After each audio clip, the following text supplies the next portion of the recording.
When building a computer, you probably want the best configuration to play all the new gaming titles and maybe even get some work done. But you seem to fall a bit short on your budget. Well, fear not, since we are here to solve all your problems.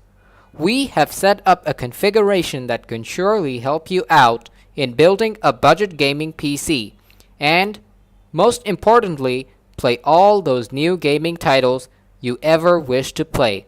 So, without further ado, let's get into this.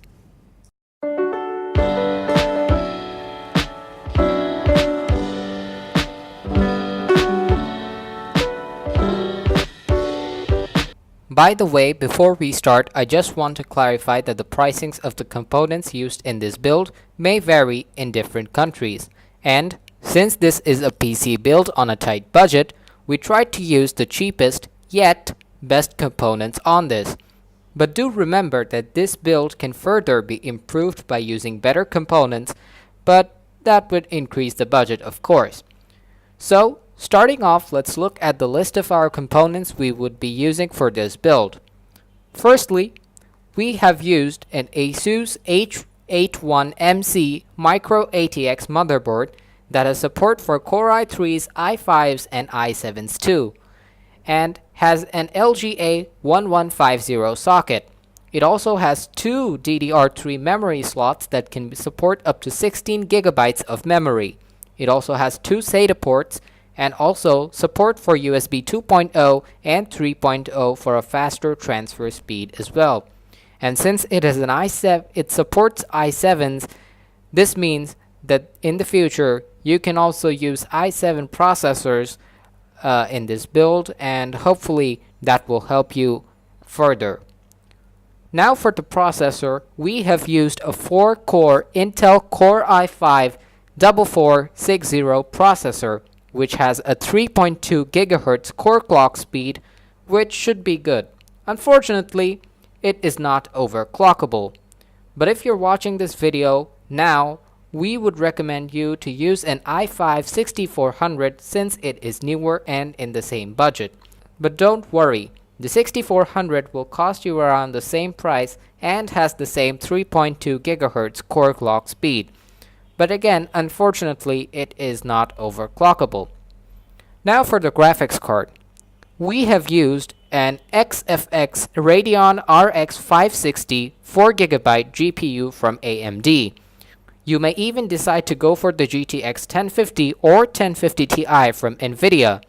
But do remember that it would increase the price of your total build and may only show small differences in terms of performance. For RAM, we have used the Corsair Vengeance 8GB single kit memory unit. And then we used a 1TB hard drive from Toshiba for our storage. We also use a 350 watt power supply from Antec. And lastly, for our case, we use the Antec VSK 3000 Elite Micro ATX case to fit all our components in one. Sounds pricey, but gets the job done on a tight budget. Now that we know what we're using, let's get on to setting it up. We first assemble our components on the motherboard and make our way out by managing the cables. Once that's done, we take a shot at running some games. And it seems like the graphics card is doing pretty well. Older games like Grand Theft Auto 5, Rise of the Tomb Raider run well on a combination of medium to high settings and give an average of 60 frames per second. But more newer and demanding games like Assassin's Creed Origins or even The Witcher 3 Wild Hunt need to run at lower settings, preferably at a combination of low and medium settings to get close to that sweet 60 FPS mark. As far as editing photos or pictures on Adobe Photoshop goes, the 8GB of RAM does a decent job, and we saw no lag or delays overall after some work-heavy commands. Tasks went fine even after some quick color adjustments and fine-tunings. Also, the graphics card was helpful alongside the CPU to render a video on Premiere Pro, and scrubbing through the footage back and forth at fast speeds, there were no delays, so it was pretty good overall. So not only is this rig capable of running games at 1080p, but also can do some tasks like editing a video or say customizing a picture. Also, since we are using an AMD GPU, we can get a bit of an advantage over using an NVIDIA one, which I will discuss later on. But the advantage is that we don't need to download any external recording software to record our gameplay or on-screen footage, since we already get AMD's internal Relive software. And this may be a big deal to some gamers, but to others like me, it really isn't. And the advantage of this Relive software over an external software is that the CPU will face lower workload of running two heavy tasks at once, thus giving you a significant advantage in gaming and also making sure that your frame rate does not drop while you are recording. One more key advantage of having this configuration is that all parts have been selected with the thought of upgradability in mind. So if you feel like upgrading any component in the future, you can feel free to do so. But a minor drawback is the CPU. Why, you may ask? The answer is pretty simple, yet complicated. You see, this CPU is a Core i5 CPU, so it doesn't have one key feature that you may find on both Core i3s and Core i7s and even higher end processors. And that is hyperthreading. But what is hyperthreading?